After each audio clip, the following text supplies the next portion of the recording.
Bonjour à tous, j'espère que vous nous entendez bien. Bienvenue dans ce premier webinaire Récif. Alors en attendant quelques minutes, le temps que tout le monde arrive, je vous invite à découvrir les fonctionnalités donc de la plateforme. Donc vous avez le chat à droite où vous pouvez écrire et notamment poser toutes vos questions. Et a priori, voilà, donc vous nous voyez, vous nous entendez. N'hésitez pas à nous dire s'il y a des problèmes de son pour qu'on essaye d'ajuster aux besoins.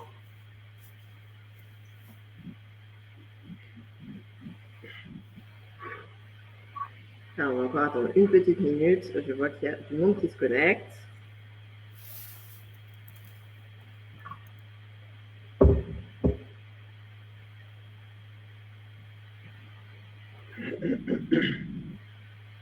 Super. Bonjour tout le monde.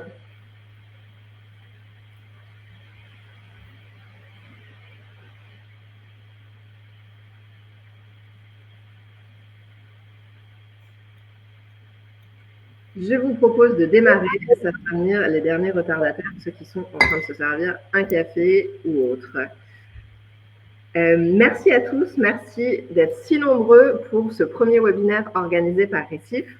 L'objectif aujourd'hui, c'est de vous parler et de vous expliquer comment intégrer une démarche d'économie circulaire dans vos projets sur un flux spécifique qui est le flux des menuiseries vitrées, les menuiseries en fin de vie, qu'elles soient intérieures ou extérieures. Et donc, j'ai la chance d'être accompagnée aujourd'hui par Gabert, Isabelle et Mathieu qui se présenteront tout à l'heure. Je les remercie pour leur présence et leur disponibilité.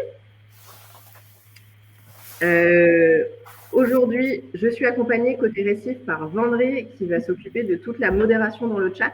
Donc, c'est Vendré qui répondra à vos questions et qui remontera les questions au fur et à mesure aux intervenants. Sur l'organisation, ce que je vous propose de faire, je vais commencer par présenter rapidement ce que c'est Récif, qui on est et ce qu'on fait. On passera à la table ronde avec nos intervenants et on répondra à un ensemble de questions. Et à la fin de l'intervention, on prendra les questions résiduelles. Donc, n'hésitez pas à poser vos questions au fur et à mesure. On les enregistre toutes et on y répondra à la fin de l'intervention. Allez, c'est parti. Alors, Récif, rapidement. Récif, c'est un réseau d'entreprises sociales inclusives spécialisées dans la collecte et le traitement de menuiseries en fin de vie. Réseau d'entreprises sociales inclusives, parce que ce sont des entreprises d'insertion et des entreprises adaptées qui constituent ce réseau. Donc, il y a une mission sociale forte de création d'emplois dans les territoires pour les personnes a priori éloignées de l'emploi, que ce soit à cause d'un handicap ou d'autres conditions et d'autres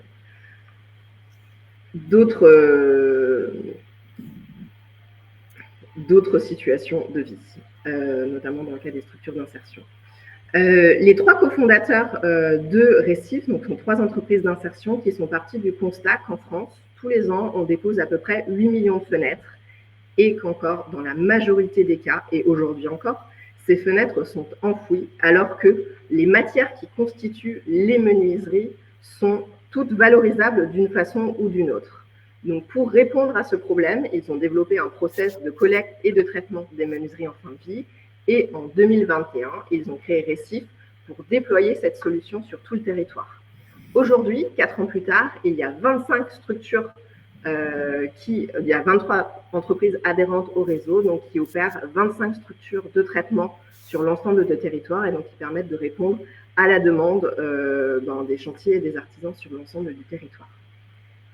Si on reprend du début, le cycle de vie d'une menuiserie, donc pour fabriquer une menuiserie, donc certains pourraient sans doute en parler mieux que moi, mais de façon très schématique, on commence par extraire des matières premières vierges, donc pour de la bauxite, du sable, du pétrole, donc pour l'aluminium, le PVC, le verre. Le bois, c'est une matière biosourcée, donc on extrait quand même de la matière première vierge, effectivement, mais c'est un peu moins énergivore a priori. On transforme ces matières donc pour créer un cadre, les montants, et un vitrage. Et derrière, on a une fenêtre neuve qu'on va installer dans un bâtiment. Et aujourd'hui encore, à la fin de vie de cette menuiserie, elle est souvent enfouie, c'est-à-dire qu'elle part à la décharge. Donc en fait, L'intégration d'une démarche d'économie circulaire dans la filière des menuiseries vitrées permet de venir collecter ces déchets au moment où ils deviennent des déchets, c'est-à-dire au moment où ils sont déposés, et de les transformer en ressources pour rétroalimenter les filières aval, les filières industrielles en amont. Et ça leur permet de réincorporer de la matière première recyclée dans la fabrication du produit neuf. Et donc, ça permet de réduire grandement les impacts environnementaux liés à la fabrication des produits, donc en diminuant les ressources naturelles qui sont extraites, l'impact énergétique de la transformation et donc les émissions de gaz à effet de serre qui y sont associées. Le recyclage des fenêtres, on l'a vu, donc c'est un enjeu écologique majeur. On a un potentiel de 200 000 tonnes de CO2 qu'on pourrait éviter tous les ans si on recyclait correctement toutes les menuiseries qui sont déposées. Et avec Récif, on a un potentiel aussi de création d'emplois inclusifs dans les territoires en développant du coup la filière qui est proposée par Récif. Concrètement, un site Récif, très rapidement, propose un service de collecte, traitement, valorisation des menuiseries en fin de vie. Donc, c'est comme un gestionnaire de déchets classique, sauf qu'on est spécialisé sur un flux spécifique qui est le flux des menuiseries vitrées. Et on a un process particulier qui nous permet de garantir le réemploi ou le recyclage en boucle fermée des produits qu'on collecte. Sans plus attendre, je vous propose qu'on passe à notre table ronde et donc je vais demander à nos intervenants de se présenter. Bonjour à toutes et à tous. Donc, je suis Gabert Galel, responsable de filière Calcin en France. Calcin, c'est le verre cassé, prêt à être reproduit ou recyclé en une année pour reproduire du verre. Donc, je fais partie de l'équipe économie circulaire de Saint-Gobain-Glace France. Notre objectif, c'est de réduire les émissions de CO2 de l'industrie du verre en France, qui est fabriquée verre plat du bâtiment. Et aussi de diminuer l'utilisation des ressources naturelles, principalement le sable, et d'autres matières premières. Mon rôle, c'est principalement, donc, avec une grande partie de notre c'est de développer cette filière de recyclage du bassin en recrutant et formant les partenaires du recyclage, les partenaires de recycle qui sont partis sur le territoire. L'objectif, c'est de collecter localement, etc. Et pour moi, mon rôle vient dans la partie assurer que la qualité du calcin qui va sortir, qui va être recyclé de cette démarche, est conforme à la qualité des matières premières qu'on attend pour pouvoir fabriquer du verre plat décarboné de demain. Le public dit qu'on t'entend assez mal. Je ne sais pas si tu peux t'approcher de ton micro. Oui, je peux m'approcher un peu. Comme ça, c'est mieux un peu ou je vais changer quelque chose.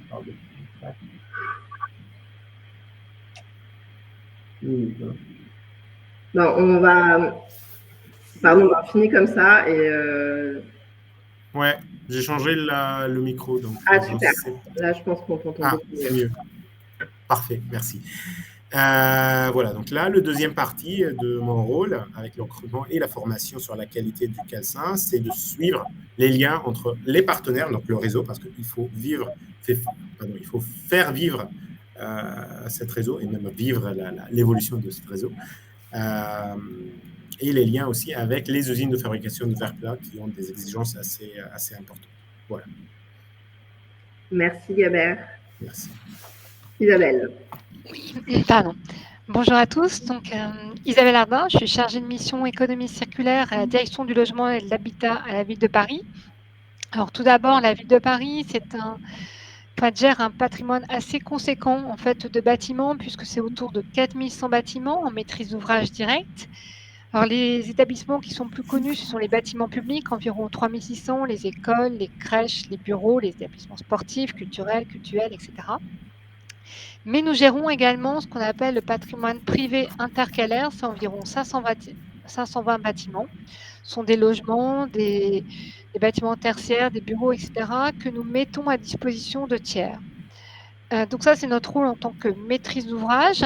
Et nous sommes également, au titre donc d'une convention avec l'État, délégation d'aide à la pierre et de financement propres apportés par la Ville de Paris, nous finançons ce qu'on appelle l'offre de logement social, c'est-à-dire donc la création de nouveaux logements sociaux, et également la réhabilitation du parc social et du parc privé, dans la mesure où c'est conforme à nos objectifs et notamment notre plan climat-air-énergie. Donc, nous avons également ce rôle de financement qui est un levier important dans la démarche d'économie circulaire et notamment pour l'impulser. Et enfin, la Ville de Paris est un acteur de la gestion du logement social puisque nous sommes membres du conseil d'administration majoritaire des 3 bailleurs parisiens que sont Paris Habitat, RIVP et Logisciamp. Et donc, mon rôle, en fait, c'est d'identifier en fait les actions à mettre en place aussi bien en tant que maître d'ouvrage que auprès donc des bailleurs sociaux pour développer l'économie circulaire et notamment j'ai travaillé depuis 2017 sur cette filière du recyclage en boucle fermée des fenêtres. Merci beaucoup Isabelle. Je pense que Mathieu a eu un souci technique parce qu'il s'est déconnecté. Donc on fera les présentations de Mathieu quand il se reconnectera. Je vous propose de passer tout de suite au cœur du sujet de pourquoi vos structures et pourquoi vous, au sein de ces structures, vous vous engagez dans une démarche d'économie circulaire. Quels sont les enjeux pour vous?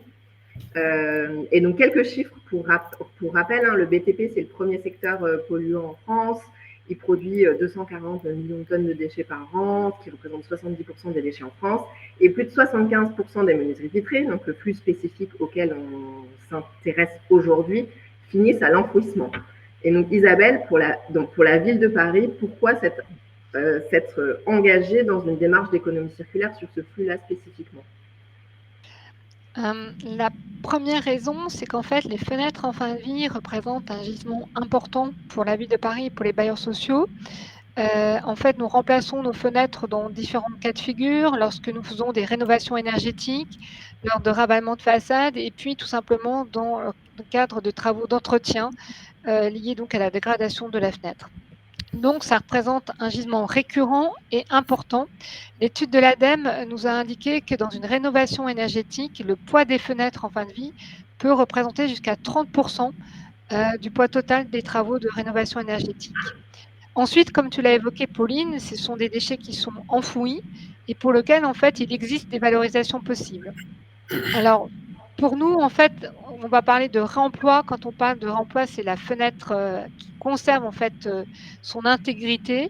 Et en fait, les différentes études qui sont menées, notamment par le CSTB dans le cadre du programme Waste Life to Build, c'est de dire que le réemploi aujourd'hui est limité à des cas vraiment très, très spécifiques. Et donc, du coup, pour nous, c'est une filière de valorisation qu'on met de côté, compte tenu en fait des contraintes et des nombreux freins qui sont sur ce sujet. En revanche, pour la réutilisation, c'est-à-dire du coup donner un usage détourné à la fenêtre, on a des débouchés. Là, je vous ai mis une photo en fait du Paris Habitat qui a expérimenté donc l'usage des fenêtres pour en faire un hall d'entrée. On a aussi des exemples d'un poste vitré. Donc, on a des débouchés, mais ça représente une quantité faible au regard du nombre de fenêtres de fin de vie qui sont déposées, mais également de leur état qui est, dans la majorité des cas, dégradé. C'est pour cette raison que du coup, le focus s'est fait plutôt sur le recyclage de ces fenêtres en fin de vie, et notamment le recyclage en boucle fermée, car comme ça a été évoqué, et comme l'évoquera aussi mes collègues, c'est que c'est beaucoup plus vertueux dans la mesure où, outre le fait que ça permet de préserver les matières, ça permet également d'éviter d'émettre des émissions de gaz à effet de serre. L'autre point qui est aussi important, c'est est-ce que opérationnellement, on peut mettre en place ce recyclage en boucle fermée à Paris? Et donc là, il y a eu un gros travail qui a été mené pour du coup s'assurer qu'on ait bien des démanteleurs, parce que pour nous, c'est l'acteur qui est majoritaire, enfin, qui est au cœur en fait du système, puisqu'il sépare le châssis du verre. Et donc l'objectif, c'est est-ce qu'il y a des démanteleurs à Paris? Donc nous en avions 2, maintenant nous en avons 1. Mais en tout cas, ça permet comme ça de garantir en fait la faisabilité opérationnelle de ce recyclage en boucle fermée. Et en plus, ce sont des acteurs de l'économie sociale et solidaire, donc ça permet d'avoir une dimension sociale. Et enfin, un argument qui n'est pas négligeable, c'est le fait que le démantèlement est pris en charge par les éco-organismes, ce qui permet de réduire les coûts de cette mise en œuvre du recyclage en boucle fermée. Donc, comme vous l'avez compris, tous ces enjeux-là, que je viens de vous expliquer rapidement, répondent aussi à nos plans stratégiques de la ville, que ce soit notre plan climat air énergie, ainsi que notre programme local de prévention des déchets ménagers, puisqu'une innovation à Paris, nous avons inclus un axe sobriété carbone dans ce programme local. Voilà ce que je voulais vous dire pour les motivations de la ville. Merci beaucoup Isabelle. Je laisse maintenant la parole à Gabert qui va expliquer en quoi l'économie circulaire est importante pour la filière calcin. Oui, donc merci Isabelle, merci Pauline. Donc comme l'a mentionné Isabelle, en fait on change beaucoup de fenêtres, des millions de fenêtres par an. Pourquoi? La logique c'est d'améliorer la performance énergétique de bâtiments. Et donc changer la fenêtre c'est quelque chose de bien. Par contre, pour fabriquer cette fenêtre, on doit fabriquer du verre plat.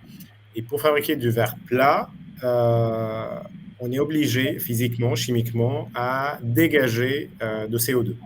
Pourquoi? Parce qu'on utilise des matières de sable, qui est un oxyde de silice, avec de carbonate de soude. Et pour arriver à la température de fusion à 1500 degrés, on est obligé à l'utilisation de la réaction chimique entre ces deux matières et aussi l'utilisation de gaz naturel. Ça nous fait dégager, ça nous oblige à dégager pendant la fabrication des gaz à effet de serre.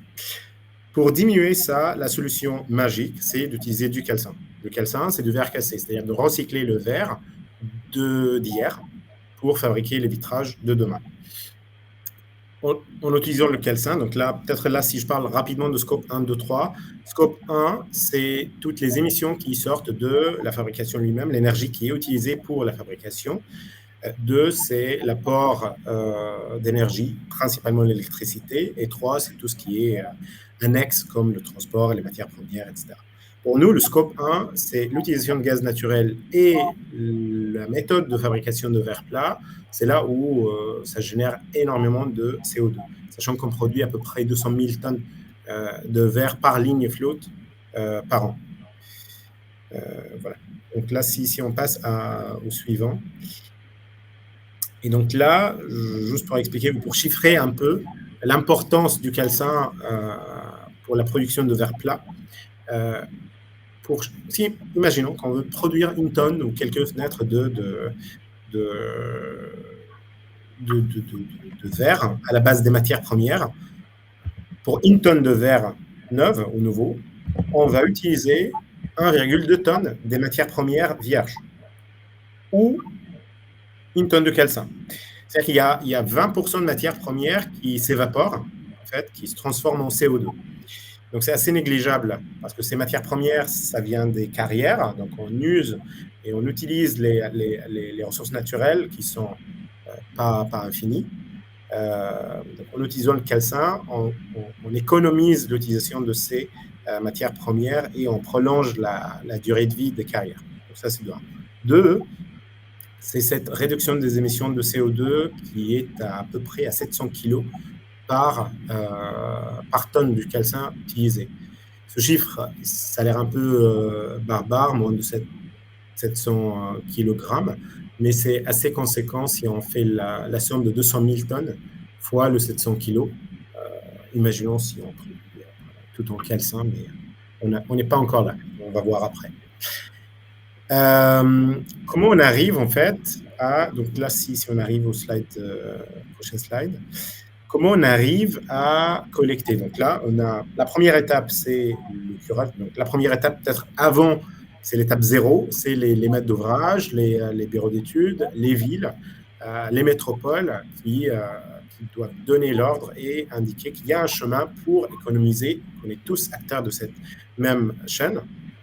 Puis vient la première étape ici dans le schéma, c'est le cureur ou l'entreprise de dépose qui collecte sur le chantier, qui collecte chez l'artisan ou dans les points d'apport volontaire, les déchetteries de toutes les menuiseries anciennes qui sont démantelées tous les ans, qui sont déposées tous les ans en France. Puis, deuxième étape, c'est de le démanteler, c'est-à-dire de le séparer le verre de son cadre, soit en alu, bois ou PVC, et d'avoir de verre de bonne qualité qui sera, troisième étape, envoyé chez le producteur de verre plat, donc les usines de flotte, où on pourra les utiliser ou les intégrer directement pour produire du verre. Sachant qu'on est capable, ou le verre, comme j'ai dit au départ, c'est quelque chose de magique, c'est un produit qui est recyclable à l'infini et à 100%. On a même fait l'essai en 2022, en mai 2022. On a fait 3-4 jours de production à la base de 100% calcin. Techniquement, ça marche, mais on n'a pas assez de calcin, malheureusement. Et aujourd'hui, si on arrive juste au avant-dernier slide, aujourd'hui, on a un réseau qui s'appelle Saint-Gobain Glass Recycling, qui est partout en France, dont je dis que très grande partie, c'est ces réseaux, les partenaires de réseau Rossif. L'objectif de chaque point sur la carte que vous voyez ici, c'est de collecter de façon locale, régionale, les menuiseries autour, parce que c'est le transport de menuiseries qui coûte cher. Donc, c'est là, il faut que ça soit bien localisé. Ça ne sert à rien de faire un point de traitement au centre de la France et d'apporter le tout. Le transport de menuiseries, ça va être trop cher pour être recyclé ou pour être rentable. Et donc, on a besoin des points de traitement partout en France. Et après, l'envoi du calcin, c'est beaucoup plus optimisé. C'est du verre cassé, et donc c'est assez dense. On a commencé ce projet en 2020, je dirais, ou même 2018, si on passe au slide juste après. 2018, c'était vraiment les prémices autour, comment on peut faire. On a fait 30 tonnes, donc un camion, sur l'année complète. La qualité, elle n'était pas très au rendez-vous, mais on a travaillé là-dessus, on a travaillé avec les partenaires, on a développé pas mal de partenaires. Après, vous voyez l'arrivée de Rossif en 2021, ça nous a aidé grandement à augmenter. Et là, on a commencé de quasiment zéro il y a 7 ans. Aujourd'hui, on est à aussi 7 ans, on va finir l'année à 10 000 tonnes, qui est beaucoup, mais qui représente à la fin 5% de gisement potentiel. Donc, on a vraiment un chemin à faire dans les années à venir. Voilà. Super, merci beaucoup Gabert. Je vois les questions dans le chat et je me dis que c'est peut-être le bon moment pour y répondre parce qu'on est sur la partie technique recyclage du calcin. Donc, je me permets de les projeter. Quelles sont les limites du recyclage du verre, tous les types de vitrage, quelle que soit l'année de fabrication, et quid des films PVB et autres joints bitumineux? Ça, c'est une bonne question, assez dense. C'est 4 questions. Donc, je vais être très rapide. Il n'y a pas de limite de recyclage de verre technique. C'est-à-dire, comme je dis, on peut recycler 100%. Il faut juste que le verre soit propre à l'utilisation parce que le procédé technique pour fabriquer du verre plat, c'est un four qui contient à peu près 1800 tonnes de verre liquide à 1500 degrés où on sort tous les jours 600 tonnes de verre. On tire. Imaginez une piscine. Si cette piscine il est polluée avec quelque chose, là, la pollution, ça va être beaucoup plus grand. Et donc, la limite, c'est la qualité de verre, la qualité de calcin. Si le calcin il est propre, il n'y a pas de limite technique d'utilisation de calcin. Donc, ça, c'est la première question. 2, tous les types de vitrage, à quelques exceptions. Donc, le verre, ce qu'on appelle le verre armé, parce qu'il contient des métaux dans le corps, dans la masse du verre. Le verre vitrocéramique, par exemple, qui est utilisé pour l'insert de cheminée. Donc, ça, c'est pas possible. Dans le verre plat. 3e, c'est le verre coloré qu'il faut séparer parce qu'on produit pour le bâtiment, c'est du verre transparent. Et donc, voilà, on produit principalement du verre transparent. Donc, on ne peut pas recycler dans le même four du verre coloré. Par contre, on a un autre four qui produit de verre coloré. Donc, ça peut être recyclé là-bas. Voilà, donc ça, c'est les types de vitrages qui peuvent être recyclés. Quelle que soit l'année de fabrication, il n'y a aucune contrainte sur l'année de fabrication. Le verre, c'est toujours le verre depuis le temps des pharaons jusqu'à aujourd'hui. C'est la même composition chimique. Après, il y a d'autres vitrages qui sont le borosilicate pour les flacons, etc. Mais si je parle de verre plat, c'est toujours le même chimique, avec quelques exceptions, mais que techniquement, nous, on pourra ajuster le niveau de fer dans le verre, etc. Mais ça, c'est recyclable sans problème. Dernière question, avant-dernière question, c'est les films PVB. Donc, aujourd'hui, on a un procédé depuis à peu près 6-7 ans qui est en place, qu'on utilise pour séparer le verre de film PVB. Et donc, on pourra recycler, on recycle déjà le verre issu de verre, ce qu'on appelle verre feuilleté, de plaques de verre avec une plaque de PVB au milieu. Donc ça, c'est recyclable aussi. avec un rendement d'à peu près 90 à 95%. Le reste, c'est du PV. Les joints bitumeux, bon, ça concerne la menuiserie, pas le verre. Donc, si je comprends bien, c'est les joints qui sont autour de menuiseries amiantées, si je ne dis pas de n'importe quoi. Voilà, j'imagine que c'est une chose. Si Maxime veut préciser sa question, on pourra répondre de façon plus spécifique. Voilà, donc je pense que j'ai répondu sur les questions. Voilà, et sur le verre automobile, ça rejoint ce que tu as dit sur le PVB. Sur le PVB et sur le verre coloré aussi, hein, parce que le verre automobile, c'est pas du verre transparent, c'est du verre vert dans la globalité, donc quasiment 99%. C'est de verre vert. Pourquoi vert? Parce que ça améliore en fait l'isolation thermique par rayonnement. Voilà, on ne voit pas la couleur verte, mais dans le verre, là, ça change la chimie pour nous. Et donc, le verre, en fait, en gros, en France, pour Saint-Gobain, il y a 30 usines flotte dans le monde. En France, donc quinzaine en Europe. En France, il y a 3. Il y en a un four flotte à Compiègne qui recycle de verre automobile. Donc, c'est quelque chose qu'on est aussi en train de développer aussi. Mais là, le sujet, principalement avec Rossif, c'est sur les 2 usines qui fabriquent de verre bâtiment, de verre plat destiné pour le bâtiment. Merci beaucoup pour tes retours. Du coup, là, on vient de voir pourquoi l'économie circulaire, c'est important pour un industriel comme Saint-Gobain Glace, parce que ça lui permet du coup de s'inscrire dans sa stratégie de décarbonation en réincorporant des matières recyclées dans sa production de vitrage neuf. Et donc maintenant, je me tourne vers Isabelle. On a vu aussi pourquoi pour toi et pour la ville de Paris, c'était important de s'engager dans une démarche d'économie circulaire. Et maintenant, la question que tout le monde doit avoir, c'est mais concrètement, comment on fait ça? Comment est-ce que la ville de Paris prescrit ou modifie ses marchés pour vraiment engager une vraie dynamique d'économie circulaire? Alors en fait, comme je vous l'ai dit, donc on a 2 actions en tant que maîtrise d'ouvrage et auprès des bailleurs sociaux. Alors, en tant que maîtrise d'ouvrage au niveau de la ville, donc nous avons un marché unique, en fait, ce qu'on appelle un accord cadre, qui comprend en fait tout le remplacement des fenêtres, quel que soit le type d'opération. Et puis, nous avons aussi des marchés spécifiques dans lesquels, en fait, nous incluons donc du coup le recyclage en boucle fermée des fenêtres. Et donc pour pouvoir donc le mettre en place, la première étape, ça a été bien évidemment d'introduire des clauses spécifiques dans notre marché de travaux. Alors nous avons décrit tout le process du recyclage en boucle fermée, mais également en fait nous avons laissé la porte ouverte au recyclage en boucle ouverte. Pourquoi? Parce qu'en fait derrière, en fonction des cas de figure que nous pouvons rencontrer dans nos opérations, le recyclage en boucle fermée n'est pas toujours possible. En revanche, ce qui est demandé à l'entreprise de travaux, c'est de justifier en fait les raisons qui la conduisent à ne pas retenir le recyclage en boucle fermée. Donc on a donc modifié notre cahier des charges en conséquence avec aussi des pénalités. Et puis, nous avons également, et ce qui est important, c'est qu'on peut avoir un très bon marché si celui-ci n'est pas exécuté conformément à ce qui est écrit, et ben du coup, on n'arrive pas au résultat attendu.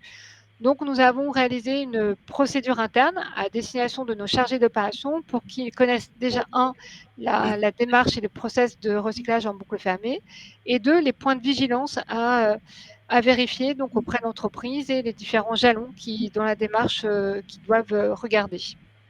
Et le dernier point, c'est qu'il faut aussi s'intéresser à ce que ça implique au niveau des entreprises et notamment nos prestataires qui vont mettre en place cette démarche-là et quelles sont les contraintes qu'ils peuvent avoir ou leur réussite. Et dans ce cadre-là, nous avons donc des réunions régulières avec nos prestataires une fois tous les 3 mois pour du coup à la fois suivre les opérations et le reporting, mais également pouvoir comprendre en fait les difficultés qu'ils peuvent rencontrer, trouver des solutions.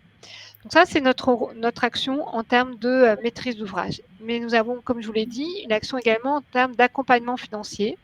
Et en fait, la ville de Paris, en fait, propose 2 offres financières, donc un forfait logement durable et puis depuis 2018, une majoration neutralité carbone sous réserve de respecter nos objectifs du plan climat. Ces objectifs du plan climat et cette majoration neutralité carbone, en fait, pour vérifier qu'elle est respectée, nous appuyons sur les certificateurs et notamment, ils ont des référentiels techniques, donc Cercal, Promo, Telec et prestataires. Et dans ce cadre-là, s'ils ont cette certification et respectent également le profil Paris, dans lequel en fait on focus sur certaines exigences bien particulières, les bailleurs sociaux peuvent bénéficier du logement durable et de cette majoration neutralité carbone. Parmi les exigences que nous suivons en particulier, il y a tout le sujet de la valorisation donc des déchets, et donc mettre en place le recyclage des fenêtres est un axe qui permet d'y répondre.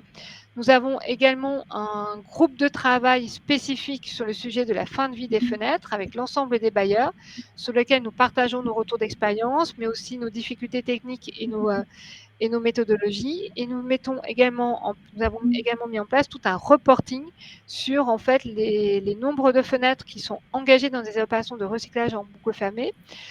Pourquoi? C'est parce qu'en fait, il y a 2 communications qui sont réalisées annuellement par la ville de Paris. Une auprès de l'ensemble des élus parisiens par rapport à nos plans que je viens de parler là du PLPDMA et du plan climat air énergie, et une autre en fait auprès des instances externes, puisqu'en fait nous devons rendre compte auprès de la commission de consultative d'élaboration et de suivi du PLPDMA de nos actions.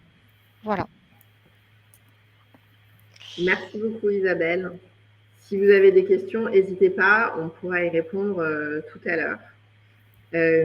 On a vu donc maintenant, en théorie, comment on met en place une démarche d'économie circulaire. Et donc, le meilleur moyen d'illustrer que ça fonctionne et que c'est déjà opérationnel, c'est de vous parler de chantiers réalisés et finis qui ont effectivement mis en place cette démarche d'économie circulaire, notamment sur les menuiseries en fin de vie. Donc, je laisse à nouveau la parole à Isabelle qui va pouvoir nous expliquer ce qui a été fait sur les chantiers de la ville de Paris. Alors, je vais d'abord commencer par les chantiers de la ville. Donc, en fait, le retour qu'on a de nos prestataires. Donc, on a mené en fait le recyclage en boucle fermée en 2024 auprès de 11 opérations dans les écoles. Alors, les écoles, c'est une situation un peu particulière puisqu'en fait, on est sur un temps contraint puisque c'est pendant les vacances scolaires. Et donc là, vous avez eu les retours positifs de nos prestataires et puis les points de vigilance. En fait, ce qui est intéressant, et c'est ce qu'a déjà évoqué Gabert tout à l'heure quand il a répondu aux questions, c'est qu'aujourd'hui est accepté en recyclage en boucle fermée la quasi-majorité des types de verres qui sont rencontrés dans les opérations, enfin dans les fenêtres que nous posons dans les écoles, et notamment ce qui est accepté, c'est le verre feuilleté et les verres filmés anti-intrusion. Ce qu'ont constaté aussi nos menuisiers, c'est que ça permet un gain en propreté du chantier, et notamment, il y a un des sujets qui est problématique pour eux, ce sont le sujet des palettes de bois. Et en fait, ça leur permet de mettre en place une logistique inverse, c'est-à-dire qu'ils peuvent utiliser les palettes en bois dans lesquelles sont posées les fenêtres, les nouvelles fenêtres, pour du coup évacuer les anciennes fenêtres. Et donc du coup, ça leur évite de gérer le sujet des palettes qui était une problématique pour eux. Il y a le rapport environnemental et social qui permet de répondre à la fois aux attentes de la ville, mais également dans le cadre de leur démarche auprès des investisseurs, etc. Et puis, bien évidemment, il y a aussi un intérêt économique et notamment lié donc, à la prise en charge par les éco-organismes. Les points de vigilance pour eux, c'est que, comme je vous l'ai dit, donc, ils travaillent dans les écoles, c'est un temps contraint et ça nécessite un peu plus de temps pour la dépose soignée et principalement pour le conditionnement, puisqu'au lieu de mettre les fenêtres en vrac dans la benne, il faut qu'elles soient sur le champ vertical et cerclées et filmées. Le sujet du verre feuilleté, puisque tous les démanteleurs ne l'acceptent pas. Et puis, il y a un sujet qui est propre aux écoles, qui est propre aux écoles à Paris, c'est l'accessibilité de l'école depuis la rue, donc il y a un petit peu de manutention et un peu de pénibilité. Et puis, le besoin d'intervenir parfois le week-end et tôt le matin pour pouvoir réaliser donc, ces remplacements de fenêtres dans le temps des vacances scolaires. Je vous ai également mis en avant les grands retours en fait, de la ville et des 3 bailleurs parisiens sur comment on a pu en mettre en place le recyclage en boucle fermée. Ce qui est important, c'est comme je l'ai dit pour les sujets des écoles, c'est de prévoir dans le cadre du marché de maîtrise d'œuvre un contrôle et un suivi en fait de la démarche par les entreprises de travaux. Puisque du coup, c'est un changement de pratique pour elles qui nécessite donc une formation de leurs équipes et du coup de changer voilà, la démarche menée. Et donc, du coup, il y a besoin de pouvoir les accompagner, de les suivre pour le mettre en œuvre dans le cadre des opérations des bailleurs ou de la ville. L'autre point, c'est bien évidemment, c'est également des clauses dans les marchés de travaux et du coup, disposer d'une entreprise qui sait déposer soigneusement sa fenêtre. Globalement, quand on fait de la rénovation, on fait du remplacement de fenêtres et les entreprises le savent, mais ce n'est pas toujours le cas. On peut avoir par exemple une opération de ravalement dans lequel on a une entreprise sous corps d'État. Donc, il y a ce sujet de dépôt soigné des fenêtres et puis de bien expliquer surtout la problématique de conserver l'intégrité des fenêtres et notamment au niveau du transport et du stockage. Et dans le cadre de la préparation du chantier, l'autre point surtout de vigilance, c'est qu'aujourd'hui, en fait, certaines entreprises indiquent qu'elles font du recyclage en boucle fermée, mais ce n'est pas toujours le cas. Des fois, c'est du recyclage en boucle fermée, mais comme dirait, je crois, Gabert, c'est du pré-consumer, c'est-à-dire qu'en fait, ils récupèrent les chutes de production et les réintègrent, mais ce n'est pas des fenêtres en fin de vie. Et donc, du coup, c'est de s'assurer que ce soit un prestataire qui fait effectivement du recyclage en boucle fermée des fenêtres en fin de vie. Donc ça, c'est un point important et c'est à vérifier dans le cadre donc, du SOGED. Et puis, comme je vous l'ai dit, le sujet du stockage et de l'accès à voirie. Et puis, bien évidemment, dans un sujet de reporting et de traçabilité, disposer des bons de suivi et ou du rapport RSE. Et là, pour vous donner un ordre de grandeur, donc fin 2025, depuis donc nous avons enclenché ces démarches avec les bailleurs donc 2024 et 2025. Et nous sommes à un peu plus de 12 000 fenêtres qui sont engagées dans une démarche de recyclage en boucle fermée. Voilà. Bravo pour cette mise en œuvre. Je vous propose de répondre aux questions en ligne de Jean-Louis, notamment sur le réemploi et la réutilisation. Et donc, je commence par excuser Mathieu de Gueule de Bois qui nous a quittés un peu précipitamment. Il a eu des soucis techniques et donc il n'arrive plus à se connecter au webinaire. Et donc, je vais faire de mon mieux pour présenter son activité et du coup l'illustrer notamment par un chantier donc, qui devait nous présenter normalement aujourd'hui. Donc, Mathieu est directeur de l'association Gueule de Bois, qui est une association nantaise qui travaille à la réutilisation du bois. Et donc, notamment, ils ont lancé une filière rebois qui s'intéresse au bois issu de la filière bâtiment. Et donc, ils récupèrent notamment des masques de coffrage en bois et du bois issu des menuiseries en fin de vie qu'ils vont retravailler dans leur atelier de menuiserie pour leur donner une nouvelle vie. Et donc, par exemple, avec des éléments en bois qu'ils vont récupérer des menuiseries en fin de vie, ils vont pouvoir créer des nouvelles cloisons intérieures ou des nouveaux aménagements intérieurs, du mobilier, que ce soit du mobilier intérieur ou extérieur, et donc tout ça en réintégrant du coup les éléments, les montants en bois des menuiseries en fin de vie. Donc, jusqu'à présent, effectivement, on a parlé beaucoup de recyclage. La partie réemploi et réutilisation, c'était vraiment la partie de Mathieu parce que c'est lui qui a l'expertise dans ce domaine-là. Et donc, lui, ce qu'il peut proposer sur les chantiers, c'est de récupérer les menuiseries, souvent par récif ou par un prestataire équivalent à récif, parce que du coup, nous, on va récupérer une menuiserie complète, on va séparer les différents éléments, et donc on va lui remettre à disposition le bois que lui va pouvoir transformer et retravailler pour en faire derrière du mobilier ou des aménagements intérieurs. Et donc, du coup, on a un exemple là du chantier de l'hôpital de la Pitié-Salpêtrière à Paris, où Gueule de Bois a travaillé directement avec l'entreprise de travaux pour récupérer les menuiseries. C'est Gueule de Bois qui a géré la logistique et le transport. Ça a été livré sur un site récif. Ensuite, sur le site récif, on sépare les différentes matières. Donc, le verre retourne chez Saint-Gobain et le bois, on le prépare selon les spécifications de Gueule de Bois. Donc, on enlève notamment toute la métallerie et les ferrures pour que derrière, Gueule de Bois puisse retravailler directement la matière. Donc, jusqu'à présent, le chantier est en cours. Il y a 24 tonnes de fenêtres qui ont été déposées. Il y en a encore 12 à déposer. Donc, c'est quand même un beau chantier. Et à préciser, et c'est très important, évidemment, on ne recycle et on ne retravaille que des matériaux qui ne sont pas dangereux. Et donc, sur un chantier, il est toujours essentiel de nous fournir en amont le diagnostic amiante et plomb pour que nous, on soit garanti qu'on puisse effectivement récupérer cette matière et la retravailler derrière. Je propose à Gabert, du coup, de nous faire un petit retour d'expérience sur les chantiers qu'il a pu accompagner sur la mise en place d'une boucle fermée. Donc oui, donc là, juste pour dire que ça fait une petite partie des chantiers qui sont recyclés aujourd'hui grâce à nos partenaires. Hein, c'est ceux qui interviennent sur les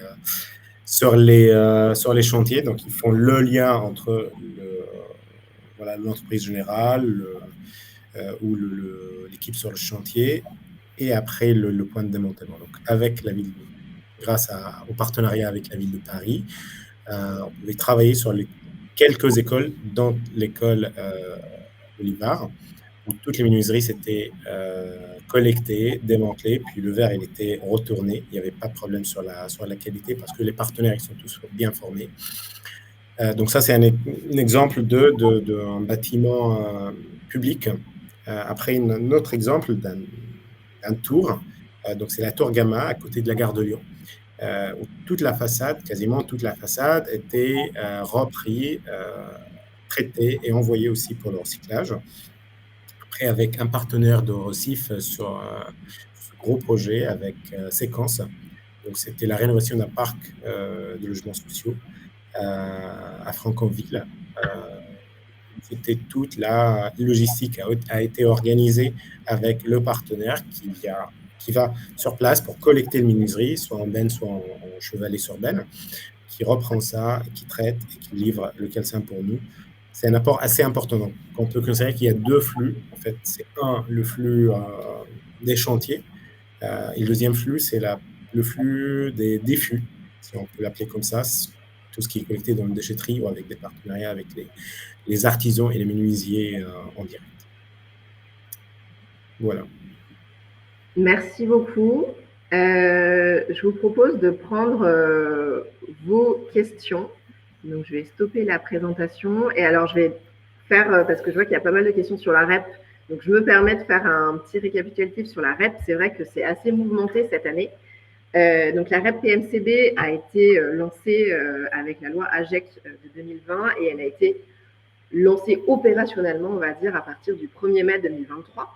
En début d'année 2025, le ministère de la Transition écologique a annoncé un moratoire sur la REP PMCB, donc avec une refondation à planifier. Les concertations entre les différentes parties prenantes sont en cours. Le moratoire et la refondation concernent le futur de la REP et ne concerne pas la REP actuelle. C'est vraiment l'évolution de la REP et l'évolution et les modalités de prise en charge des différents déchets du bâtiment. Valobat, par ailleurs, et c'est pas lié à la refondation et c'est pas lié au moratoire, Valobat a pris des mesures cet été. Notamment, ils ont stoppé leur soutien au traitement des menuiseries issues de chantier. Et donc, c'est deux sujets qui se télescopent, mais qui sont deux sujets distincts. La REP est toujours active. Vous pouvez aller déposer vos menuiseries vitrées dans les points d'apport volontaires qui sont ouverts, ils seront pris en charge. Et il y a d'autres types de contrats et il y a d'autres éco-organismes, il n'y a pas que Valobat. Sur la REP PMCB, sur le flux des menuiseries vitrées, il y a également Valdelia et Ecomaison qui ont leurs propres offres de reprise. Et donc, sur un chantier, on trouvera toujours, ou quasiment toujours, une solution pour que le traitement soit pris en charge dans un schéma REP. La collecte, donc la mise à disposition de la benne et la rotation restent à la charge du chantier. Et ça, a priori, ça ne devrait pas changer. Ça devrait rester à la charge du chantier dans les évolutions à venir. Voilà, j'espère que j'ai répondu à vos questions. S'il y a d'autres questions sur la REP, j'y réponds avec plaisir. Et alors, je vous propose des nouvelles questions à voir. Je ne sais pas si Isabelle, tu as un avis sur la question. Donc, à partir de quelle taille de municipalité ou communauté de communes est-il intéressant de mettre en place ce dispositif ? Je pense que pour la partie maîtrise d'ouvrage, en fait, puisque toute commune gère en fait des établissements publics, pour votre information, nous, ça donnait comme seuil un minimum de 6 fenêtres à remplacer. En fait, en dessous de 6 fenêtres, on ne le fait pas. Au-dessus de 6 fenêtres, on le fait. Et donc, vous voyez, ça concerne vraiment des petits chantiers. Du coup, je pense que il n'y a pas de contrainte en termes de taille, à part c'est plus lié en fait au type de travaux réalisés. Ensuite, sur le sujet du logement social, en fait, ça dépend essentiellement quel est quelle est l'organisation, c'est-à-dire à qui a la compétence en fait de l'offre, de financer l'offre nouvelle de logements sociaux et la réhabilitation. Ça se traduit par des contrats entre l'État et la commune. Et donc, du coup, en fait, toute collectivité qui a cette compétence-là a tout à fait les moyens d'accompagner, de développer. Donc, moi, plutôt que de raisonner en taille de municipalité, de communauté de communes, en résumé, je dirais plutôt en niveau d'opération et nombre de fenêtres à remplacer dans une opération, quelle que soit la taille de la collectivité et qui a la compétence par rapport au logement social. Merci beaucoup pour ce retour. Prochaine question. Au-delà du verre, quel débouché et niveau de circularité pour les matériaux des cadres de menuiserie? Donc sur le PVC est recyclable en boucle fermée. Donc le PVC, c'est un plastique, donc c'est issu du pétrole. Ça se recycle en boucle fermée. En France, il y a quelques acteurs qui réincorporent déjà de façon assez importante du PVC recyclé dans la fabrication de leurs profilés neufs de menuiserie. Pareil, vous pouvez voir ces informations-là dans les différentes FDES qui sont fournies par les gamistes. Donc les gamistes, c'est les fabricants de profilés qui permettent de constituer le cadre et le montant des menuiseries. Sur l'aluminium, donc l'aluminium se recycle également en boucle fermée. Ça peut retourner à un usage bâtiment. Donc vous tous qui êtes des professionnels du bâtiment, vous savez le problème de l'aluminium, c'est une matière qui vaut très cher et donc généralement c'est une matière qu'on ne voit pas parce qu'elle est détournée directement sur le chantier pour financer les repas de fin d'année ou autres. Mais donc en fait nous on voit très très peu d'aluminium en collecte sur les différents chantiers qu'on a. Là où on aurait de la collecte d'aluminium, c'est quand il y a vraiment une demande spécifique de la part de la maîtrise d'ouvrage. Et donc, du coup, il y a une obligation de collecter la menuiserie entière, y compris les montants en aluminium. Et sur le bois, donc le bois, c'est la matière qui est, entre guillemets, la plus compliquée. Donc, quand on a des acteurs comme Gueule de Bois localement, on peut aller travailler avec ces acteurs-là, justement, pour aller faire de la réutilisation sur la matière bois. Donc, à Nantes, on a Gueule de Bois. Il y a des structures similaires qui se développent partout en France et donc avec lesquelles on travaille pour pouvoir leur fournir de la matière. Il faut faire attention au volume qu'on leur apporte parce que du coup, elles ont quand même des capacités de production qui sont souvent limitées par rapport au volume de déchets qui sont produits par ailleurs. Donc, on respecte leur cahier des charges et les volumes qu'on peut leur apporter. Quand on ne peut pas faire ça, on peut aller vers la valorisation matière. Donc, la valorisation matière, c'est des panneaux de particules, c'est des dés de palettes. Et donc, souvent, là, on va passer par des massificateurs, donc par des gestionnaires de déchets, des gros gestionnaires de déchets qui vont massifier différentes sources de bois, et donc notamment différentes typologies de bois pour répondre au cahier des charges de ces fabricants de panneaux de particules ou de dés de palettes. Et en dernier recours, sur le bois, on va aller sur la valorisation énergétique, donc alimenter des process industriels ou des chaufferies quand il n'y a pas d'autres exutoires local pertinents.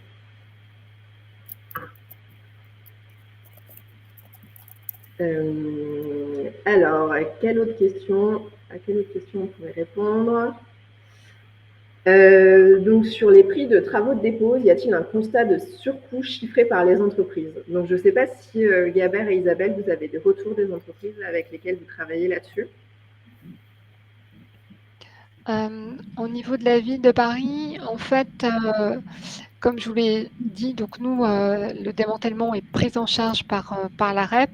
En fait, ce que nous ont dit les menuisiers, c'est que en fait, le surcoût, il n'est pas tant à la dépose que plutôt le conditionnement en fait, de la fenêtre. C'est ça l'enjeu pour eux. Parce que déposer la fenêtre, encore une fois, on parle de travaux de rénovation. Ce n'est pas le cas en travaux de démolition, puisqu'en travaux de démolition, on va utiliser plutôt... on va démolir en fait toute la structure, y compris donc les fenêtres. Et dans ce cas-là, il y a un vrai surcoût lié à la dépose en travaux de démolition. En travaux de rénovation, ils déposent déjà la fenêtre. Donc pour eux, en fait, il n'y a pas de contrainte supplémentaire. La contrainte essentiellement, c'est comme je vous l'ai dit tout à l'heure, c'est lié en fait au temps passé pour du coup stocker verticalement les fenêtres et les filmer et tout pour qu'elles préservent leur intégrité. Dans le cadre de la REP, en fait, ça ne génère pas de surcoût puisqu'en fait, ils ont ce coût-là, ce temps passé-là qui représente un coût pour eux. ils ont le transport qui ne change pas et ils ont en moindre dépense le traitement des fenêtres. Et donc, à ce jour, en tout cas, moi, le retour de nos prestataires, c'est que financièrement, ça ne génère pas de surcoût, voire ils gagnent un peu d'argent sur cette opération-là. Mais nous sommes dans le cas précis où c'est pris en charge par l'éco-organisme à partir démantèlement. Et s'il y a un surcoût, c'est vraiment, comme je vous l'ai dit, sur la partie conditionnement. Merci de ce retour. Gabert, tu as d'autres retours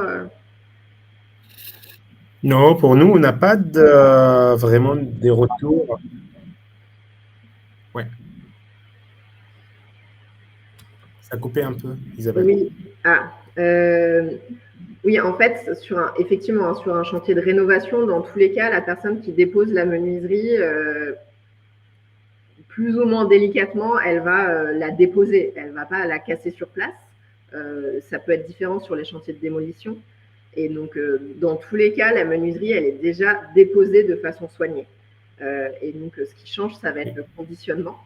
Parce qu'on ne va pas jeter la menuiserie dans la benne. Parce que ça, c'est essentiel si on veut aller sur du recyclage en boucle fermée pour le verre plat. Donc, c'est vraiment la contrainte liée au recyclage en boucle fermée du verre plat. Il faut que le verre arrive intègre sur le site de démantèlement. Parce que du coup, c'est les opérateurs de démantèlement qui vont contrôler la casse du verre.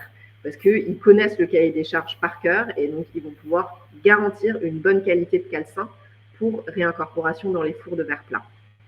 Donc, quand on dit fenêtre intègre, sur une benne où il va y avoir 6 tonnes de menuiserie, s'il y a 2 menuiseries qui sont cassées, c'est pas grave. S'il y a 50% des menuiseries qui sont cassées dedans, ça va poser un problème. Donc, nous, on a des guides de remplissage de bennes, de conditionnement, donc pour aider les équipes opérationnelles sur le terrain à bien conditionner les menuiseries pour limiter les risques de casse. Et donc, ça me fait venir à une prochaine question. Existe-t-il des projets de démantèlement de châssis en pied de chantier? Donc ça, c'est intéressant. C'est des choses qu'on a étudiées, qu'on a regardées. Effectivement, comme Vendry a répondu dans le chat, le risque principal, c'est la qualité du calcin. Parce que du coup, si on n'est pas bien installé en pied de chantier, on risque de polluer assez facilement le calcin. Et donc, du coup, on perd tout le bénéfice de ne pas avoir fait de transport. Parce que du coup, on ne pourra plus recycler le verre en boucle fermée. Un polluant pour du verre plein, pour vous donner un exemple, c'est un caillou. Parce qu'un caillou, c'est une matière inerte. Le verre, c'est une matière inerte. Donc, si on les mélange, ça se passera mal dans le four ensuite. Et donc, dans une caisse de verre plat ou dans une benne de verre plat, on ne peut pas avoir d'inerte, on ne peut pas avoir de cailloux du tout. Donc, sur un chantier, en fonction de comment est installée la zone en pied de chantier, ça peut être difficile de garantir ça. Effectivement. Et après, il y a des exemples de chantiers où ça se fait directement, donc ça existe. Mais ça s'étudie vraiment au cas par cas et il faut que les conditions d'installation soient bonnes. Effectivement. Il y avait une question sur le remploi. Ouais. Donc là, c'est assez intéressant. En fait, ouais, voilà, merci. Le problématique de remployer les vitrages, c'est toujours... Nous, de notre côté, je dirais pas, on préconise ou on encourage, en fait, si on arrive à remployer. Par contre, il faut poser la question pourquoi on remploie pas tous les vitrages. Il y a des freins, en fait, 3 principalement. Donc, 1, c'est qu'on remplace les fenêtres parce que on veut améliorer leur performance énergétique d'aujourd'hui. Et donc là, ça nécessite de remplacer un simple vitrage par un double vitrage, par exemple, ou un double vitrage ancien avec quelque chose qui est un peu plus performant aujourd'hui. Pour l'objectif final, c'est de réduire les émissions de CO2, même de bâtiments. Et donc, pour avoir ça, il faut bien isoler. Pour bien isoler, il faut avoir des vitrages performants. Et pour avoir des vitrages performants, il faut remplacer les anciens vitrages. Voilà, c'est pour ça, ça n'a pas vraiment toujours ou souvent le sens de remplacer des vitrages avec des anciens vitrages qui sont peu performants. Des fois, on peut réutiliser ou remployer ou changer l'utilisation. Dans ce cas, ça peut être possible. Problématique de verre que c'est, il n'y a pas des standards en fait pour les tailles de menuiserie. Donc déjà ça, en France. Deux, couper le verre, c'est pas toujours simple ni évident, même si c'est toujours faisable, hein, on le fait tous les jours au float.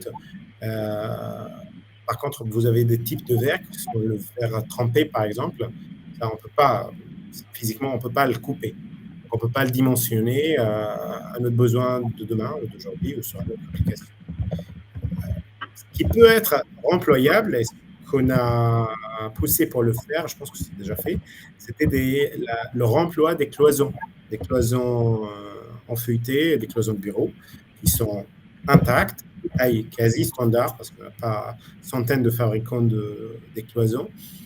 Et même, ça peut avoir des modifications de couper une partie pour être adéquate aux besoins d'aujourd'hui.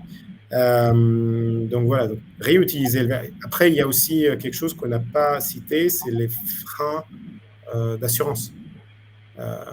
Les freins d'assurance d'utilisation des vitrages anciennes dans d'autres utilisations. Donc c'est assez compliqué, mais quand c'est possible, on pousse et on travaille avec une filiale Saint-Gobain qui s'appelle Coramine pour essayer de pousser la filière à remploi, pour remployer les anciens cloisons. C'est pas toujours simple. Voilà.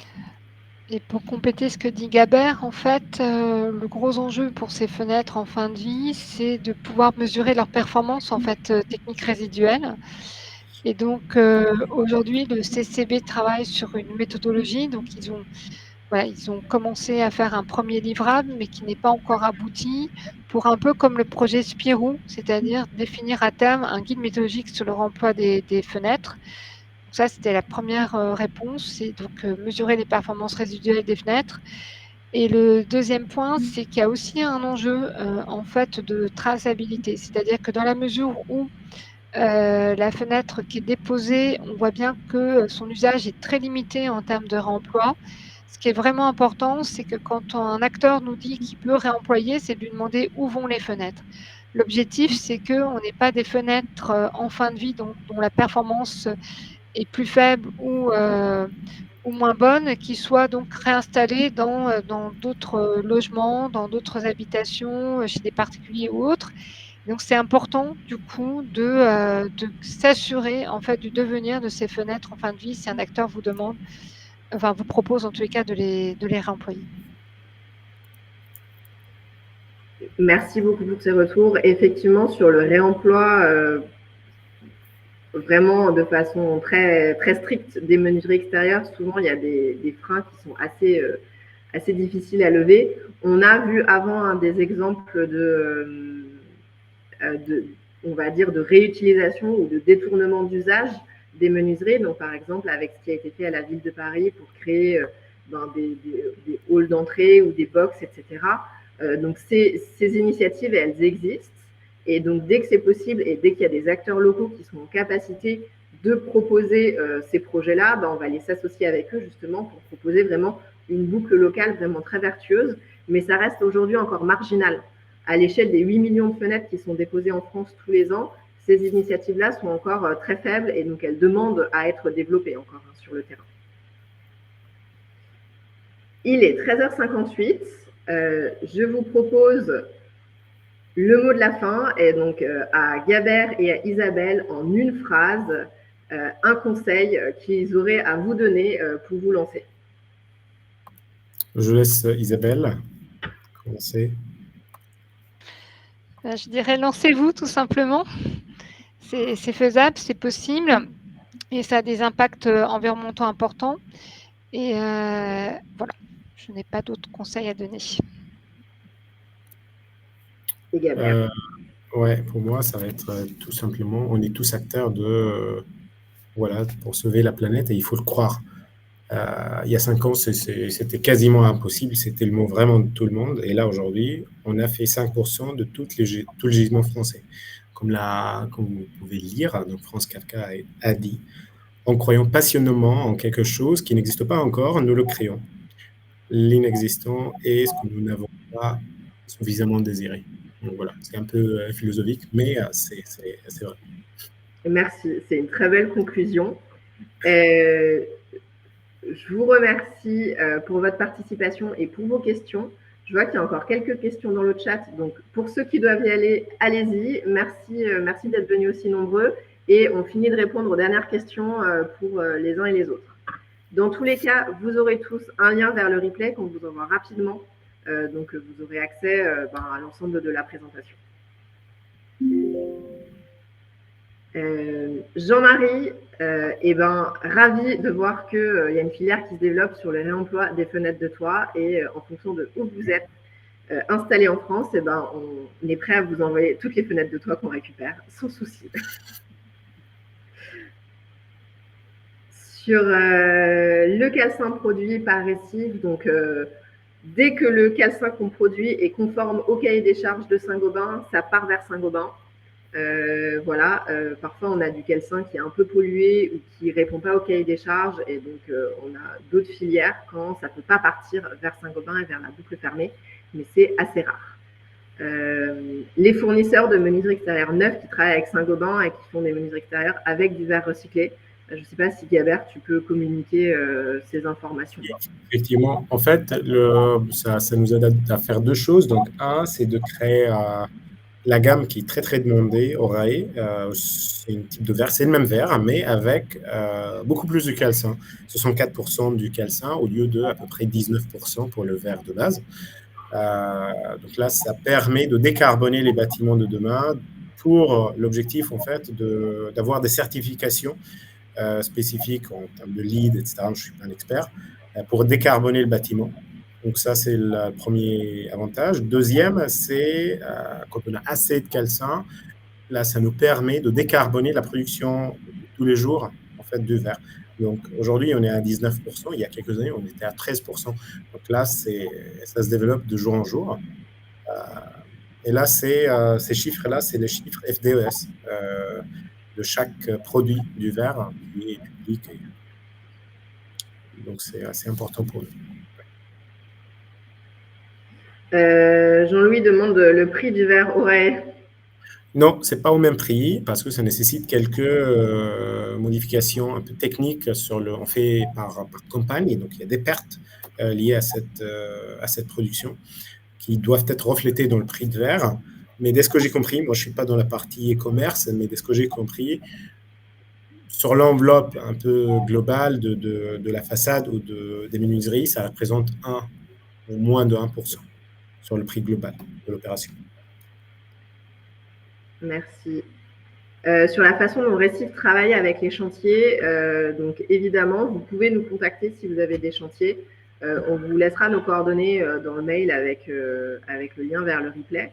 Et dès que vous identifiez des gisements, il ne faut pas hésiter à nous contacter. Nous, ensuite, on organise ça avec le site de démantèlement qui est le plus proche du chantier et on s'occupe de vous accompagner pour trouver les schémas logistiques et les schémas REP les plus pertinents pour en fonction du chantier.